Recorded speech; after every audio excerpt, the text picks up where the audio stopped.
Well, hey, how's everybody? Oh, there you all are. Wow, I didn't see you when we first started. It's great. Man, thank you. That was just a little dig on all of you guys who came in late, but that's okay. We're glad that you are here. Welcome. Whether you're here in person or whether you're joining us online, thank you guys for being here to worship God and really celebrate the Advent season with us. You know, Advent means coming to the world. It's God's advent into the world on our behalf. So we're really excited for this season. Hey, I want to start by reminding you of a few things just so that you're in the loop. I want to get you out in front of this for the rest of the year. Next week, we're going to be having church at our normal time, and we're going to have baptisms. So you're going to really want to make sure that if you can't be here, make sure you watch online later. Because that's really exciting for us. We're a new church, right? We've only been in existence for about 9 months now. It's awesome that God is using our church to wake people up to the gospel, to save them, to turn them around, to help them live on mission. So that's really cool. So you'll want to make sure that you're here for that or you're watching for that. But then we're hosting our first Christmas Eve service on the 23rd at 6 p.m., so make sure you're inviting people to that. We're going to have Christmas carols, hot chocolate. It's for the whole family, so I hope that you'll bring your kids and you'll come to that. There won't be any childcare, but we'll just all be in here together, and it's going to be really fun. So make sure you invite people. There's going to be a short gospel presentation, especially if you've been investing in somebody who's not a Christian and you want them to hear the gospel. Bring them to that. It's a great time. That's why we're doing it. So I hope you'll take advantage of it. But then also Sunday, December 26th, we're not going to be meeting. Okay, we're going to take that day off, that Sunday off after Christmas. So I hope that you enjoy that time with your family. The reason we really do that is to give our leaders and our serve teams a break at the end of the year.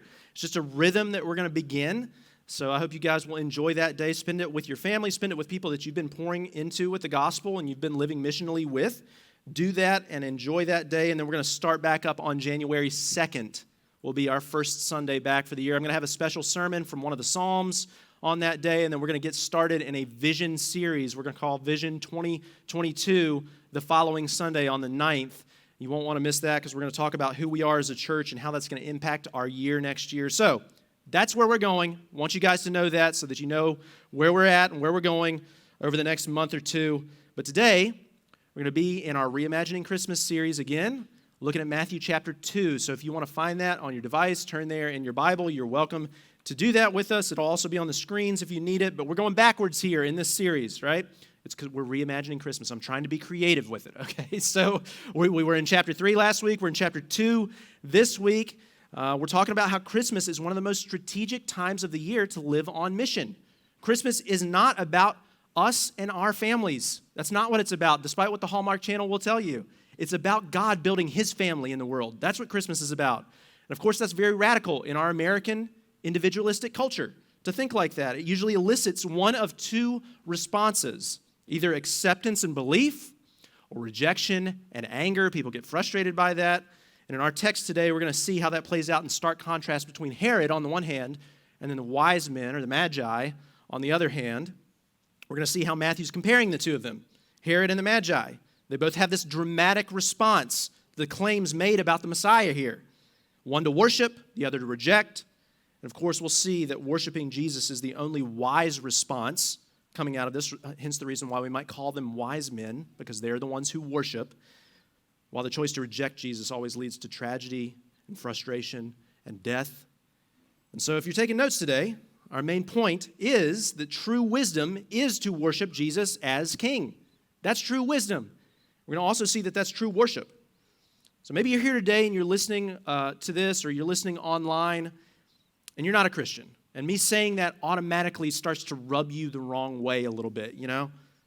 You think it's extremely arrogant to think that Jesus is the only way, especially when so many questions come up about who He is, about how He fulfills all these. I mean, if we just look at this text alone today that we're looking at, we have to deal with some major things. We have to deal with the claim that Jesus was God. We have to deal with the claim that a good God would allow tragedy and evil to occur, and that's somehow not contradictory to His nature. We have to deal with the fact that there are supernatural events that did and still do occur according to the Bible and the writers of the Bible. I mean, there's a lot of stuff here, and I get that. These are all good questions. They all demand answers if Christianity claims to be true, which it does. And I've had some of these questions. I still do have some questions about some of these things of my own as a pastor, as a Christian, you know. But my challenge to you, if you're not a Christian here today and you're listening to this, man, wrestle with these things. Wrestle with these claims that Matthew makes about Jesus in our text today, especially if you trust somebody that you know who is a Christian. Man, dig in with them. They believe these things for a reason. Ask them why. Go to them and talk to them about why they believe what they believe. Because I'm only going to be able to cover so much in our time today, right? Like you might leave here with more questions than you had coming in. And so if you do, I want you to go hash it out with somebody that you know, that you trust, who's a Jesus follower, who's a Christian. Because this is one of those claims that's just too big to avoid, all right? The Bible, and by extension Christians, all across the world today, all throughout history, millions upon millions, probably billions upon billions of people believe this. And it's a claim that's just too big to ignore. And it'd be one thing if they were outrageous claims that just didn't make any sense, and I won't name any other religions or cults that are like that. But the thing about Christianity is it's a worldview based in truth. Like we're claiming that these things are true, that they actually happened. There's historical and textual evidence behind these things that we believe, along with philosophical reasoning. It's very important for us. And it appears that Jesus' claims are pretty well substantiated, actually. And Matthew's claims, even here in Matthew chapter 2, are pretty well substantiated. And so we have to deal with that. And it's going to elicit either one of two reactions. You're going to either reject it, like Herod, or you're going to respond and worship, like the wise men. I heard Pastor Andrew Hopper use this example at Mercy Hill one year, a couple of years ago. I thought it was very helpful for us. Maybe you actually remember this event. It was back in 2018. Hawaii actually had a ballistic missile scare. I don't know if you remember. Anybody remember this happening on the news? Yeah, a few of you. Yeah, it's crazy. All of Hawaii woke up one January morning to find an alert on their phones, all over the radio, all over the news, that said an imminent strike was coming their way. It was happening, and the alert that they got ended by stating, "This is not a drill." Okay, so it was the alarm. The alarm was going off, and so for 38 minutes of their morning, there was either one of two reactions going on. All right, either people were freaking out, and they were saying their last prayers, and they were diving for their bunkers if they had any. They're trying to get into safe places. Or they just went about their normal day and didn't believe it. Either you're thinking, this is it, or you look at it and go, somebody's losing their job today. That's got to be a mistake. And that's what ended up happening. Okay, that's what happened. It was a false alarm. Somebody had accidentally activated the alert system. So somebody did lose their job. I read about who that was and how the article was. It was very sad for them. I mean, they did lose it. They probably deserved it, So they lost their job. But the point is that for 38 minutes, there were only two responses in this scenario. There couldn't be any other than two. There were only two. Either you believed it and you were spending time with those that you loved during those 38 minutes thinking that this was it because you can't get off the islands, or you ignored it and you just went about your normal day. You didn't believe it. And so everything was as is. You thought it was fake. But the only thing that you couldn't do in that moment was treat it like some kind of lukewarm response. You couldn't take a middle stance there. There wasn't like, well, I don't know, It's like, no, either it's that's fake, or, man, we have got to do something to spend our last moments on earth together. Like it's that kind of weighty type of situation, right? And so today Matthew pushes us to that kind of response with Jesus here. That's what it's like for Christians. Either Jesus is the King of the universe, sent from God, and he deserves our worship, or he's not, and he deserves to be rejected. But what isn't possible is to take some kind of middle stance there. You're either taking one or the other. That's just the reality of it, because the claims are so big. And this is what C.S. Lewis said of this: Christianity, if false, is of no importance, and if true, is of infinite importance. The one thing that it cannot be is moderately important. There's just no possible way. I mean, you might think it's moderately important, but that's apathy, and apathy is also a response. You see the point that I'm making? There's just no middle ground. So that's what Matthew 2 points us to. Let's jump into the text to see how that plays out for us here in this story. Let's start in verse 1, Matthew chapter 2, verse 1. This is what it says. Now, after Jesus was born in Bethlehem of Judea in the days of Herod the king, behold, wise men from the east came to Jerusalem, saying, "Where is he who has been born King of the Jews? For we saw his star when it rose and have come to worship him." And when King Herod heard this, he was deeply disturbed, and all Jerusalem with him. He probably was very disturbed here because he hadn't had a baby, right? So this wasn't his child that was born to be king. Remember, this is what they say here is who was born king, not born to be king, but born king. So I'm sure he was alarmed.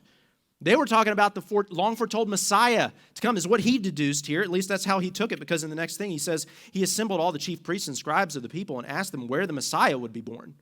So he's putting two and two together here.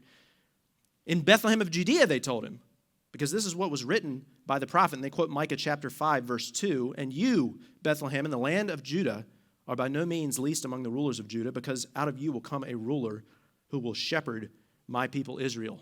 So we're thrust right into the middle of the story here. And before we go any further, let me just talk a little bit about this. It's jam-packed with a lot of information. I want to look at Jesus, the wise men, and Herod very briefly, and then we'll move on. Start with Jesus here, okay? Jesus was born in Bethlehem of Judea. So that's the city of David. It's right outside of Jerusalem. It's the place where King David himself was born and raised, was called into ministry, by the prophet. And the Gospel of Luke gives us the details here. Jesus was born because Mary and Joseph, though they were from Nazareth, had to travel to Bethlehem because that's where they were from. Their ancestors were from Bethlehem, so they were of the lineage of David. And when the Romans did a census, they needed to go back to their homeland. And so they go down to Bethlehem from Nazareth. Jesus is born there because they go while Mary is with child or she's pregnant. So Matthew foregoes the Luke story details. He doesn't talk about the shepherds or the angels or the manger and all of that's there. He just probably emphasizes the royal nature of Jesus' birth, because Matthew is claiming that Jesus is the Jewish Messiah. That's what he's doing here in this chapter. He's referencing the Old Testament so we understand how Jesus is the Jewish Messiah.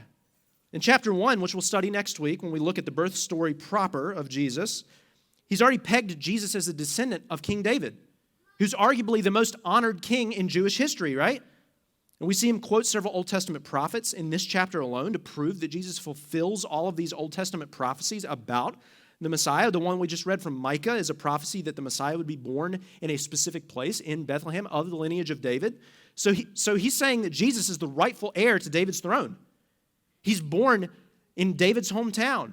He's the apparent king of Judah to come that the prophets have foretold about. At least that's how the wise men took it, because notice they didn't ask where the prince would be born, the one who would become king. They asked, okay, where's the king born? There were rumors even of this great king who would come out of Judah. There were rumors all over the Middle East at the time, in the ancient days. And so the wise men believe that, and they're asking these questions. So we're introduced to the wise men as well here. Some translations call them magi, which it probably means what you might think it would mean. They're magicians, astrologers, people who were in the priestly caste, revered as powerful and great men, a lot like our scientists and academics might be revered today, at least depending on who you talk to and where you come from. Maybe they're revered, maybe they're not. But I hate to be the actually guy here. Actually, we're never told how many of them showed up to worship Jesus. You recognize that, right? Like, we're reading the Bible. If we're actually reading the Bible here, it never tells us that there are 3. 3 is probably based on the amount of gifts that were given to them, but I can give my wife 3 gifts and there's not 3 of me, right? So it doesn't mean anything about how many there were. So who knows how many there actually were here. Sorry to ruin your childhood if that radically changes the way that you view the Christmas songs or the nativity scene that you have in your house right now. But what's important is that we understand these guys were spiritualists. They were pagans. You could describe the wise men as seekers, really. They were seekers, and I think that's important for us in the story here that Matthew is trying to point out. They were seeking the truth of the claims that were made in Jewish Scripture. These are non-Jews looking at the Scriptures, hearing the rumors, and they're seeking out the truth to see if this is true or not. And they were most likely from Persia, maybe even Babylon.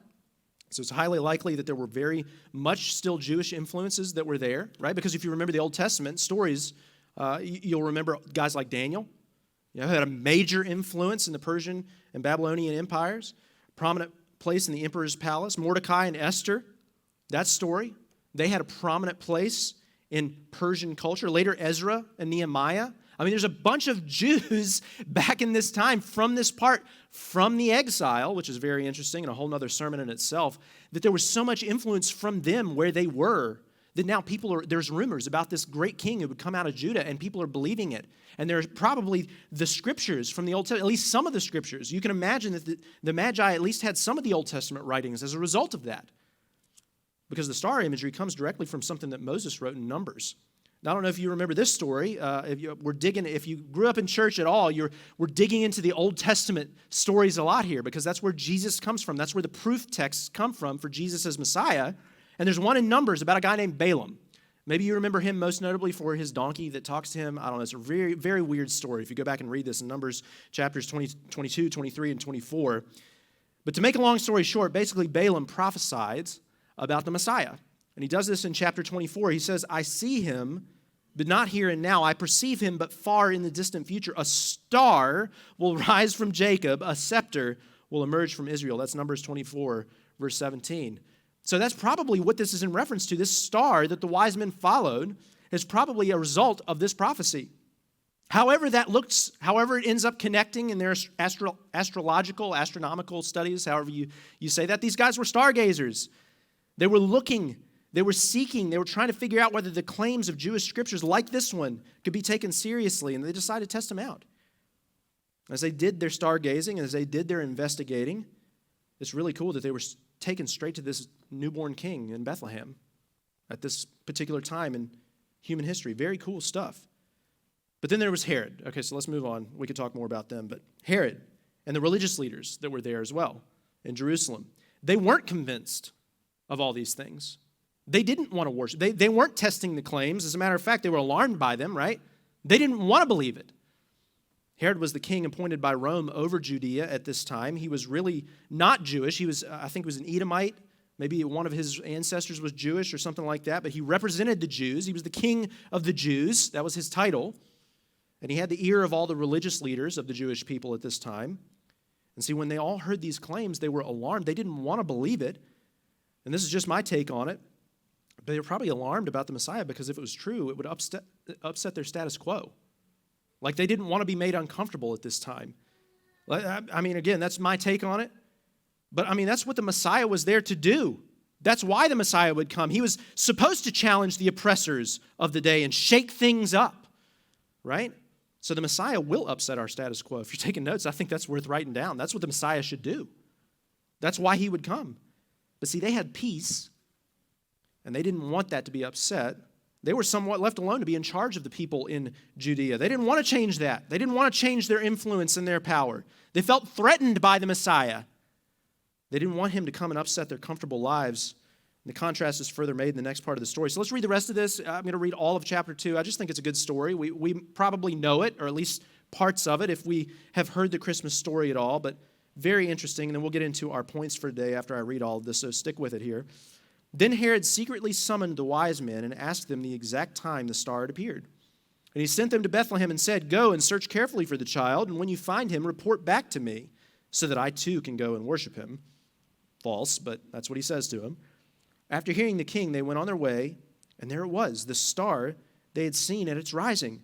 And it led them until it came and stopped above the place where the child was. Now, we don't know what that means. I'm not even going to try to figure out. There was astrological signs, perhaps. I think it was probably supernatural. That's probably what was going on here. Whatever it was, when they saw the star, they were overwhelmed with joy. Their response is the key thing here. Whatever that looked like, whatever the star was, they were overwhelmed with joy when they saw that star. Entering the house, and there's another killjoy for you, song crusher for you. He wasn't in a stable, right? They weren't in a stable here. They were in a house when the wise men got to them. They weren't at the nativity scene, okay, whatever that looked like. They were in a house, and they saw the child with Mary, his mother, and falling to their knees, they worshiped him. And then they opened their treasures and presented him with gifts, gold, frankincense, and myrrh. Those are all kingly gifts, right? And being warned in a dream not to go back to Herod, they returned to their own country by another route. And after they were gone, an angel of the Lord appeared to Joseph in a dream, saying, "Get up, take the child and his mother, and flee to Egypt, and stay there until I tell you, for Herod is about to search for the child to kill him." So he got up, took the child and his mother during the night, and escaped to Egypt. And he stayed there until Herod's death, so that what was spoken by the Lord through the prophet, that's from Hosea chapter 11 actually, might be fulfilled. Out of Egypt I called my son. And then Herod, when he realized that he had been outwitted by the wise men, he flew into a rage. He was prone to do this. This is how he killed a lot of people in his time. So this is not out of the ordinary for somebody like Herod. But he gave orders to massacre all the boys in and around Bethlehem who were 2 years old and under. Can you imagine? In keeping with the time he had learned from the wise men. And then what was spoken through Jeremiah the prophet was fulfilled. A voice was heard in Ramah, weeping and great mourning, Rachel weeping for her children, and she refused be consoled because they are no more. And after Herod died, an angel of the Lord appeared in a dream to Joseph in Egypt again, saying, "Get up, take the child and his mother, and go to the land of Israel, because those who intended to kill the child are dead." So he got up, he took the child and his mother, and entered the land of Israel. But when he heard that Archelaus was ruling over Judea in place of his father Herod, he was afraid to go there. And being warned in a dream, again, there's a lot of dreams going on here with Joseph, he withdrew to the region of Galilee. And then he went and settled in a town called Nazareth to fulfill what was spoken through the prophets, that he, speaking of Jesus, would be called a Nazarene. Okay, I know there's a lot. We won't talk about all of that. It's just good to get that in context so we understand the story. Let's start with our first point for today, which is going to look like it comes out of left field, but I'll explain it here in just a second, all right? The first point is the gospel is for everyone. That's what Matthew is trying to teach us here. The gospel is for everyone. The Magi were Gentiles. They were not Jewish. They weren't part of God's chosen people, you know? As a matter of fact, when you read the Old Testament and guys like this came up and they were referred to as the Magi from the Persian courts and whatever they were pagans. They were occultists. They were practicing witchcraft and stuff compared to the Jews. So these people were looked down upon by the Jewish people, and Matthew tells that story very similarly to the way Jesus tells the Good Samaritan story. Do you remember the story there with the Good Samaritan? A Jewish guy is mugged, and he's left for dead on the side of the road, and several Jewish leaders, prominent people in Jewish culture, pass by. They are the ones that look like they should stop and help their own fellow Jew, and they don't. And what happens is a Samaritan ends up coming by, somebody that the Jews hated racially. There was racial tension there. And the Samaritans, they hear the story because he comes along and sees the Jew that he's supposed to hate and who's supposed to hate him, and he ends up picking the Jew up and taking him and caring for him and taking care of his wounds and paying for him to stay in a place to recover. So it's very interesting that who looks like they should be the enemy actually becomes the hero of the story. And while the Magi were Gentiles who were seeking God's signs, all of the Jewish people in the story don't do that, right? Herod, the religious leaders, they're not seeing the signs. They don't want to see the signs. The people who look like they should be close to God aren't. The people who look like they should be far from him are close to God here. So you could say it like this if you're taking notes. God can save those who seem farthest from him. That's the God that we serve. Matthew is making that point here. It's no accident that he starts the gospel account here by pointing out that the first people who search out the king of the universe are Gentiles. They're not Jews. Very interesting. And then he ends his gospel that way. Matthew 28, he talks about making disciples of all nations. So he bookends his entire gospel with helping us see that Gentiles are seeking. Those who are seeking after the truth here. God wants to save all people, especially those who seem farthest from him. He wishes that none would perish. He sent Jesus into the world to save the world, all of the world, who would believe in him. Not just one group, but everybody, every tribe, every language, every nation. But it is crucial, I think, in this story that they were searching, right? The wise men were searching. So you could say this, the gospel is for those who seek the truth. I mean, it's not just for everybody willy-nilly. It's for those who are searching for what's true. See, the wise men were watching for signs. They were willing to test the claims that they heard to see if it was true. I mean, that's the definition of having an open mind versus having a closed mind. And at every turn, they were pursuing the truth. I immediately think of a guy named Nabil Qureshi in this. Maybe you guys have heard his story before. If you haven't, he grew up a devout Muslim in the United States. And in an American context, his parents taught him all of the Islamic apologetics that they could so they would fortify him against the Christian culture here. Especially as he grew, they knew that he would be around a lot of Christians. And so that they taught him all of the answers to the Christian problems that would be in the conversation of an apologetical discourse, which apologetics just means defending your faith, right? And so he would defend Islam against Christianity. And it's funny, though, because in college at ODU here in Old Dominion University here in Virginia, actually over in Norfolk, he met his good friend named David Wood.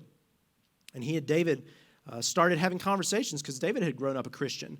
But he was asking a lot of hard questions as he went to college, a lot like my story, where he was trying to figure out what he actually believed. And so as they talked to one another, they really sharpened one another. And I think David grew into his faith much deeper, and Nabil actually grew into his Islamic faith much deeper, or at least he dug in deeper. They went back and forth a lot, and to make a long story short, basically what ended up happening is Nabil started questioning what Muhammad himself had actually taught in the Quran. And he compared Muhammad versus Jesus and what Jesus actually taught and how he lived in the Bible. And he started comparing these two things, and he started seeing the inconsistencies in Islam without going too deep into it. So he started thinking through textual, historical, philosophical criticisms. And that started making him question what he believed. But then on top of that, he actually had a vision that he believed was supernatural that pointed him in the direction that he needed to go, is how he phrased it. Very much like the star with the wise men here. But then he also, on top of that, had 3 dreams. Very interesting. We saw some dreams here in our text as well. They were for Joseph. But God uses this a lot. And he said these supernatural dreams led him to not only question his Islamic faith, but then to put his faith in Jesus as he talked to David and David shared the gospel with him. So for him, it was a combination of all of these things in his life. All of these pieces of evidence that he had, the textual evidence, the historical evidence, the philosophical evidence, the comparing evidence of Muhammad and Jesus, the supernatural evidence that he believed that he had in his life, all of that persuaded him that he needed to begin to follow Jesus, and we have to be willing to test the claims that we say we believe as well. We have to be willing to see whether what we believe is plausible or not, whether it could be true. Is there any evidence? Is there historical, textual, philosophical evidence for us? We have to follow those things to their logical ends. Anybody should do that, whether it's in Christianity or whether it's in something else, atheism, whatever. The burden of proof is on you because nobody knows, right? If everybody knew the one thing, then we'd all believe the same thing, but we don't. And so we have a faith that is based in reality, based in historical evidence, based in truth. What do you have? If you're not a Christian, what do you have? And if you are a Christian and you don't have that foundation, I'd encourage you to start having that foundation. Figure out why you believe what you believe. But if you're not a Christian, I'd encourage you to press into that. It's apparent that the Magi had done that. Right? They had heard the claims, they'd heard the rumors going around. They dug into that, and they tried to figure out what the truth was. And if you're willing to do that and go that way and seek the truth, then the gospel is for you, whoever you are. There's no cultural or racial or ethnic or language or economic class barrier here in Christianity. None of that. There's only a willingness to search for the truth barrier, you see. So the gospel is for everybody who's open to it. That means that if we believed in that truth, if that's our foundation, if we've searched out the truth and found that it's something that we can put our hope and faith in, then it's up to us to start sharing that with others and to start engaging them on that truth. It's a massive claim. Man, if you were in the ballistic missile moment and you believed that it was happening, wouldn't you have been telling all your neighbors? I'm sure everybody walked outside and was like, can you believe what's happening? Spend this time with your loved ones. They want to make sure everybody knew. We have to do the same thing as Christians. And so we could say this, if you're taking notes, our mission is God's mission to reach the nations. That's our mission now. If we've believed this truth, if we believe the claims, we've tested them, we put our faith in Jesus and in the Bible. That's one reason why here at Redemption Church we emphasize church planting and missions. That's why that's important to us, because the gospel is for everyone in the world. It transcends cultural barriers, right? There are Christians all across the world right now, in almost every language, every nation, every ethnicity, but man, there are still some unreached people groups in the world.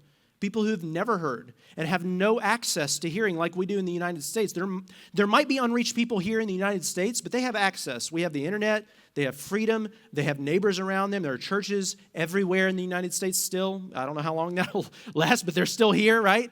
There are Christians here. They have access, but there are people all across this world that don't even have access. They'll never hear unless somebody takes it to them intentionally. According to the group Finishing the Task, there are still unreached people groups that have no known full-time workers involved in evangelism and church planting. There are currently 149 unengaged and unreached people groups. Unengaged, unreached means nobody has gone to them. They will have no access unless it's taken to them. So, according to some sources, there's still over 3,000 unreached people groups across the world, depending on how you define unreached there. But the gospel is for all of them. Whether it's 149, 3,000, doesn't really matter. The gospel is for everyone. And you might ask the hard question there, does that mean that if they don't hear the gospel, then they're going to go to hell? Now, I've talked a little bit about this before, and I think it's really important that I start by saying this. We cannot pronounce eternal judgment on people. That is not up to us to do. That is not our responsibility. That is God's responsibility. He is God, and we are not, and we cannot say whether someone does or does not go to heaven or go to hell. when they die because we're not God. That's arrogant to do. It's wrong to do. But we can clearly see the warning signs that Jesus gives all people in the Bible, can't we? We can hear the ballistic missile warning going off. It's clearly marked out here in the Bible for us, all of us. And it says that Jesus is the only way to God. I mean, that's what the Bible teaches. That's what Jesus teaches, which means that we take the mission to share the gospel and to make disciples of all nations very seriously. Because if we don't tell them, then they won't even be able to make the choice as to whether they believe or not. So the unpopular answer to the question is yes, when people die, they will die an eternal death if they don't believe in Jesus beforehand. And that's just what the Bible teaches us. But that means we need to feel the weight of that. We need to sit under that. Because now it's our responsibility to share when we believe. I mean, that's what the Bible teaches us. We are to go and make disciples of all nations. Jesus said that it's better for us to do that than for him to remain here and do it. Can you believe that? That's our responsibility now. It's one of the main reasons why God's left us here on earth. And I've heard Derwin Gray talk about this all the time. He's like, listen, if God wanted us to be comfortable and he just wanted to save us and it was just about us and him, then he would have taken us to heaven when we believed. We would just be snatched up off this earth and wait until he comes back for his second advent. But that's not what God does with us. He brings us to the place where we believe, and then we start to worship him with our whole lives. Our life changes, and our mission changes in life. Our purpose in life changes. It's no longer about us at all.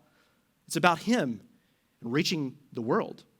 Have you realized that your life's purpose now, if you follow Jesus, is to live on mission for him? Have you realized that? If you claim to be a Christian, have you realized that your life's purpose now, your mission in life now, whether you recognize it or not, is to share the gospel with your neighbors and to share the gospel maybe even with people across the world that don't know Jesus. That's what God calls us to when we worship this King. And that may mean some of you going to the unreached people, the unengaged, unreached people groups of the world. Some of you sitting right here, I don't know. I would love that. I'm praying for that for our church. That we'll be able to send people to those unengaged, unreached people groups. Because the gospel is for everyone. And it's partly our responsibility that God gives us to share that with whoever will listen and whoever is seeking the truth. It means you have to really worship with a heart like the wise men have here. Seeking the truth, not with a half-hearted response to Jesus. It cannot be half-hearted because honestly, there's no half-hearted response. It's either belief or it's rejection. Apathy is also a response, right? And that leads to the second point that we can deduce from our story today. We all worship something as our King. We all do that. No matter whether you're Christian or not, whether you're religious or not, you might be like, well, I don't worship anything. I'm not religious. That's not me. But listen, we all worship something because what you worship is what you ascribe highest priority to in your life. That's all worship is. Worship is adoration and honor and devotion given to someone or something in your life. It's what we value most. So worship might be a religious term, but it's something that we all do. We all have something that we value the most in our life. When we do that, even if we don't like to use the word, it's worship. You can do that with your children. You can do that with your future. You can do that with your job performance, how you're perceived by others, with the amount of money that's in your bank account, with your reputation, with your comfort and your pleasure, or something else in your life. And you can usually tell what you worship when you figure out what drives you. What is it that drives your life? What do you focus on? What do you daydream about? When you're daydreaming, what hopes do you have for the future? What is it that occupies most of your time and your thoughts and your emotions? Those can be indicators of whatever it is you worship. Just think about what you adore. Like if we use the word adore, adoration, when you adore something, you just can't get your mind off of it, right? Like it's just so beautiful. You just love that thing. I get the visualization of batting your eyes at something, you're just like, oh, that's so awesome. I love that thing. It's very much how my wife and our two girls, if I'm being honest, look at our son, Bo. Okay? Complete adoration. He's so chubby and cute that they just want to squeeze him to death, right? It's slightly disturbing how much they adore him. Here, I'll show you a picture just so that you get an idea. He is adorable, right? I mean, he is pretty adorable. I would like to claim that that's probably because he looks like his daddy a little bit, all right? I don't know. Maybe could be wrong there. But man, I love that. Yeah, I mean, he's adorable. Maybe an idolatry issue in our house, I'm not sure, but it's like the Despicable Me scene. Every time they see Bo, they're just like, where Agnes, she sees the fluffy unicorn, she's like, it's so fluffy, I'm going to die, right? She just gets so, oh my gosh, I've got to have that. It's so, I want to touch, I want to love it. I want to squeeze it. That's adoration. It's intense. It's consuming. You can't take your mind off of that thing. Whatever you adore, whatever you honor, whatever you devote yourself to, it changes the way that you see things. It colors in your perspective in everything else in your life. It changes how you live, how you think, how you make decisions, how you feel. It makes you single-minded. It resets all of your priorities in life. Man, that is worship. And if that's not King Jesus that makes you feel that way,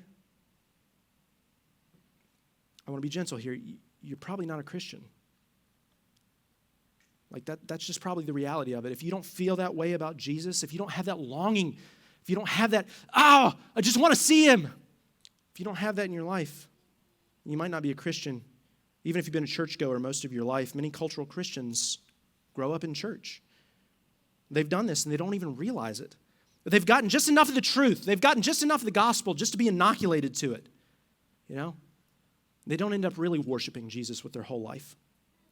They just call themselves Christians because it's convenient and they go to church.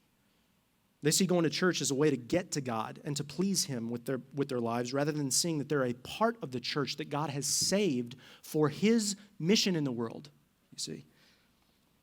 They'll do things like expect pastors to do the work of the ministry. I've heard J.D. Greear say this a lot. It's a tongue-in-cheek saying that he says that when he entered the pastorate, he left the ministry because now it's the job of the pastor to equip the saints for the work of the ministry. So cultural Christians will often see themselves as being in the church rather than being mobilized for them to be on mission and to serve the city that they're in and to go to the unreached people groups in the nations. So you can write it down this way. We can say that we're a Christian without worshiping Jesus as our King. And we can say that all that we want, but if we don't worship Jesus as our King, then we're not a Christian. You'll notice that Herod saw himself as the king. That was his identity, you see. Because in a worldly sense, he was. That was his title. But then when he was confronted with somebody who might have been the true king that had a legitimate claim of authority over his life, man, it elicited a dramatic response for him, didn't it? The religious leaders did the same thing here, too. They were people who said that they were close to God. They said they were religious leaders. They said they were Pharisees, because Pharisee, Sadducee, that was synonymous with good Jew. Good with God. They were close to God in everybody's eyes. But man, when put to it, they didn't really follow God at all. They followed themselves. They saw themselves as the king of their life. And Christians can be the exact same way. It's easy to say you're a Christian, but it's hard to live like one. Now, if you want to know what it looks like to live as a Christian, go back to our Fulfilled series that we did right before this, the Sermon on the Mount. Jesus will tell you. You could look back at that and see if you need that help to understand what it looks like to be a Christian, because it starts with recognizing your spiritual bankruptcy. That's how it starts. I won't go into the details there. Go back and listen to those, but I can tell you that it starts with the final point that I want to make today as your first step. Worship Jesus as your King. That's what we need to take away from this. That's how it starts. We have to worship Jesus as our King. It's the only appropriate response if we've truly encountered this newborn King. He's the only one with a rightful claim over your life. What's crazy is the wise men believed that without even seeing the whole picture. Just think about the evidence that they had. They only had some prophecies from the Old Testament that they were trying to see if there was a fulfillment to, and they had a star, which may have been supernatural. But now we can see that picture clearly because we see Jesus' life, death, and resurrection. We worship not just the King who was born, but the King who was sent to the cross for us, right? We see that whole thing. And I know some of you guys might think that it doesn't sound as compelling as what the wise men were working with. It seems like they had some supernatural sign here. If God showed me a supernatural sign, then I would believe, like they did. But listen, the answer is he has. He has shown you these things. He has given this testimony that we have here in the Bible. We have even more than they had to believe.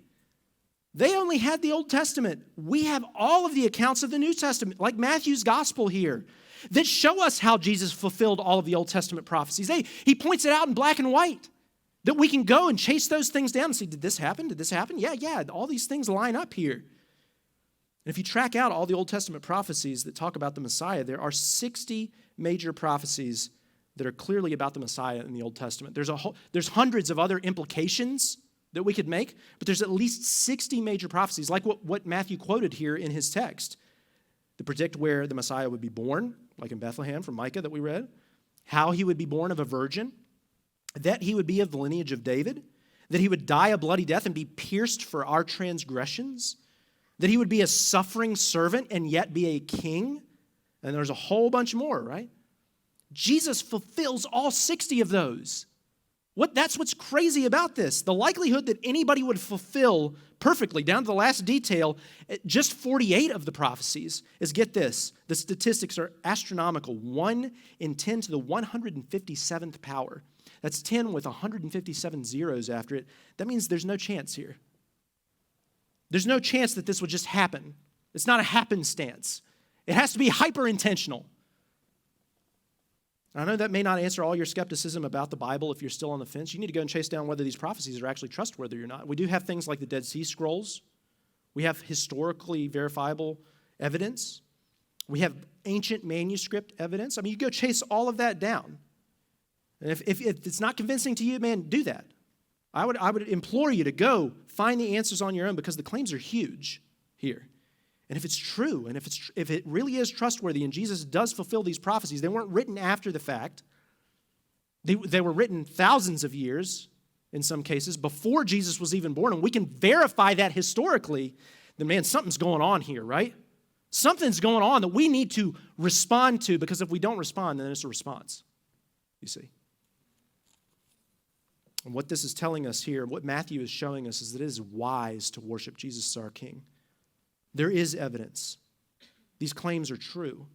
And that's how the wise men were here. They believed the prophecies. They were looking for the signs. So when that star rose, man, they followed it. And not only did they follow it, but they told others about it along the way. And not only did they tell others, but when they finally got to their king, they bowed down and they worshiped him. They humbled themselves. They sacrificed even their wealth, giving him gifts.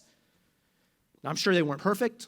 I'm sure they didn't do everything exactly as God wanted. I mean, they were pagans. They were magicians, for crying out loud. These guys were in the occult.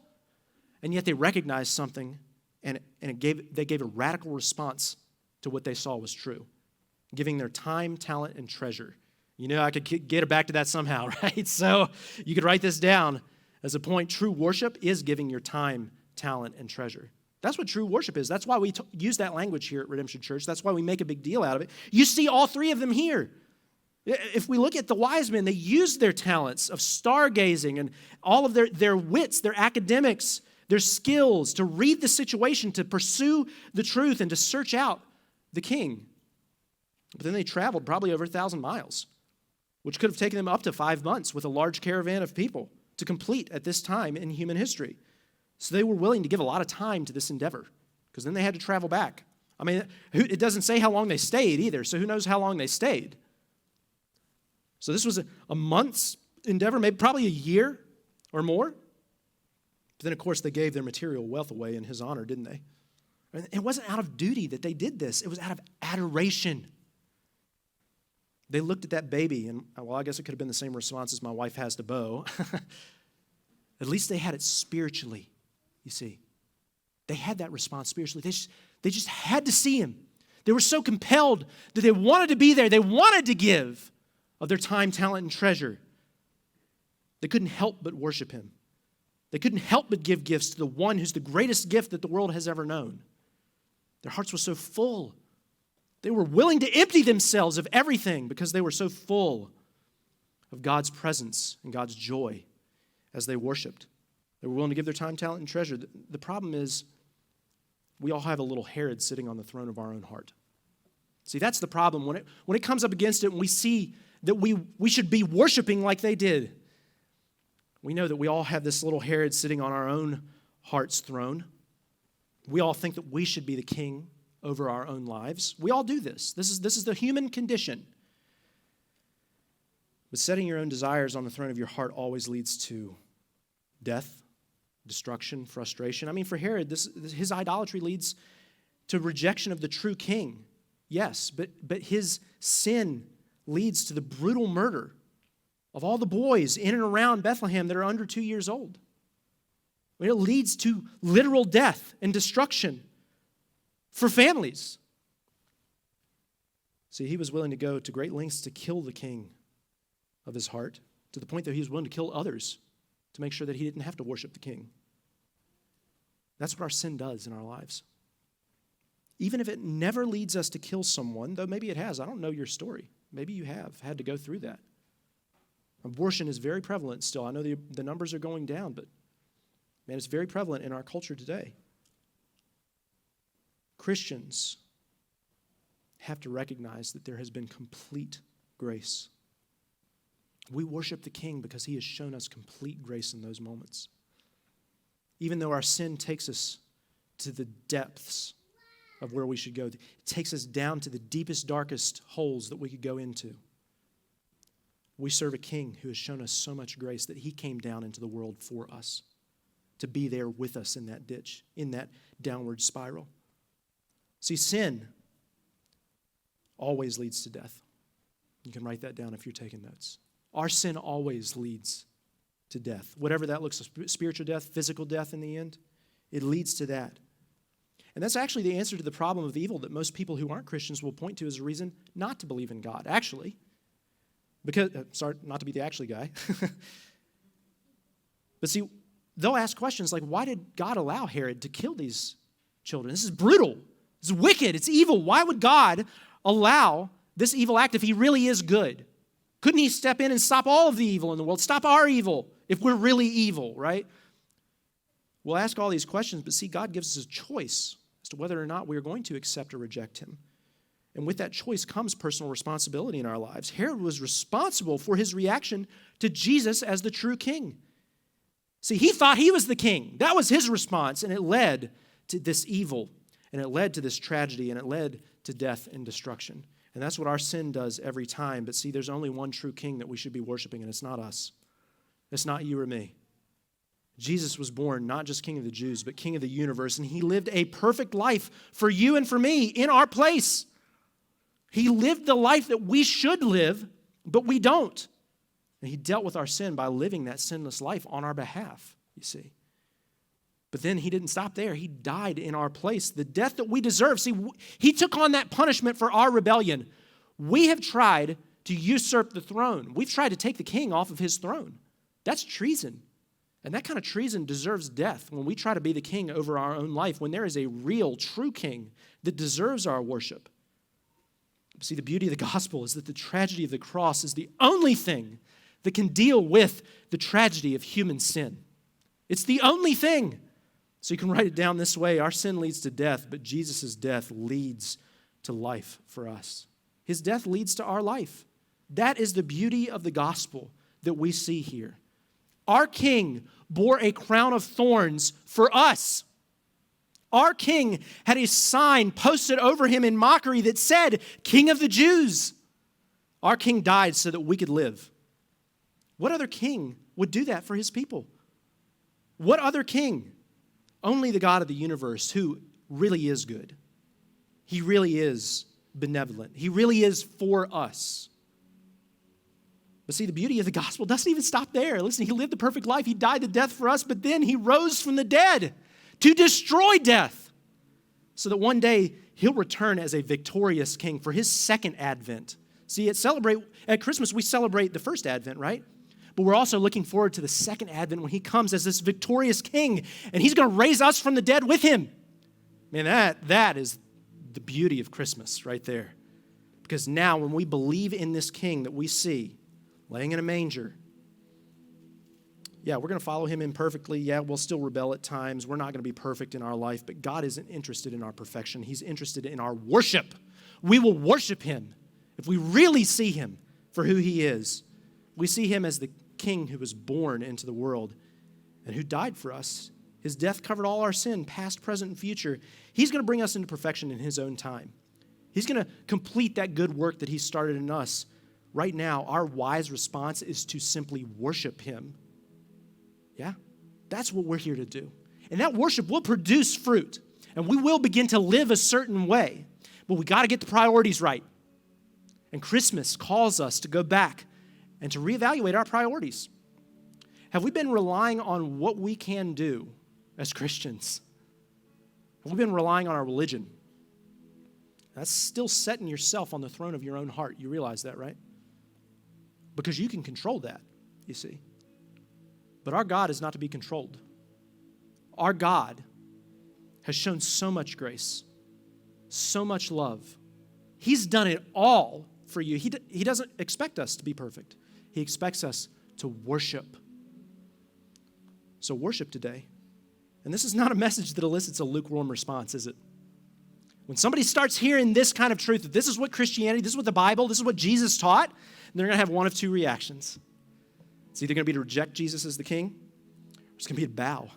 It's going to be to humble yourself. It's going to be to recognize His authority, to worship Him, because you really see Him for who He is.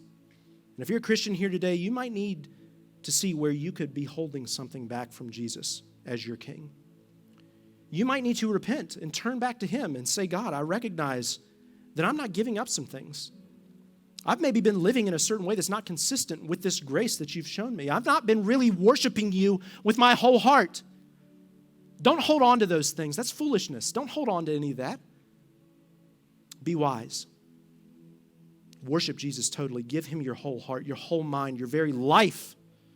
And see that your new purpose now as a Christian is to worship Him and share that worship with the nations. And if you're not a Christian here, man, I hope you'll take the time to dig into some of these things that we've discussed. Man, let a Christian walk you through this. Somebody that you trust, ask them why they believe what they believe. Ask them for the evidence. Tell them what you're hung up on, what's holding you back, and then talk that out with them. That's so important that you do, because I'm praying for you that you will do the wise thing and you will worship Jesus as your king. Let me pray for you. God, man, what a hard message in some ways. Matthew's just smacking us right in the face here in the Christmas season to see the truth that Jesus is the king that deserves our worship.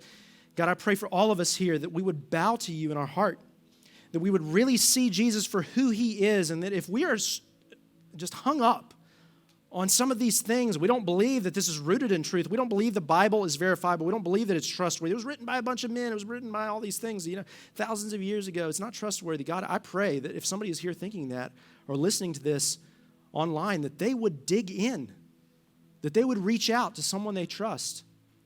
Try to figure this thing out, because the claims are too huge. God, help us today.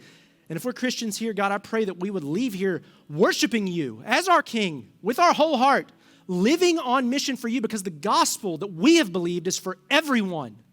Thank You, God, that You use the example of these spiritual occultists, the magicians, to show us that no matter who you are, what background you come from, you can still bow your knees to the King of the universe and move forward in a new way in your life.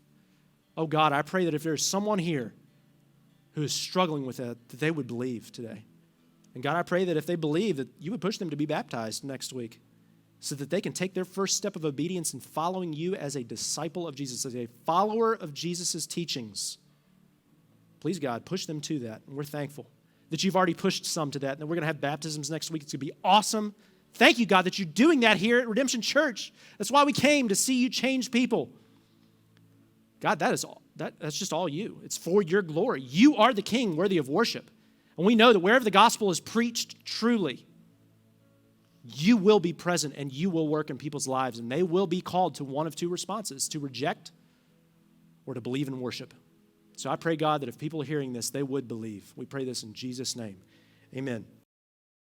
Thanks for listening to the message with us today. We hope that it was an encouragement to you. But we don't see this as a replacement for meeting together with other believers in a local church context. And so we hope that you'll get plugged into a local church wherever you are.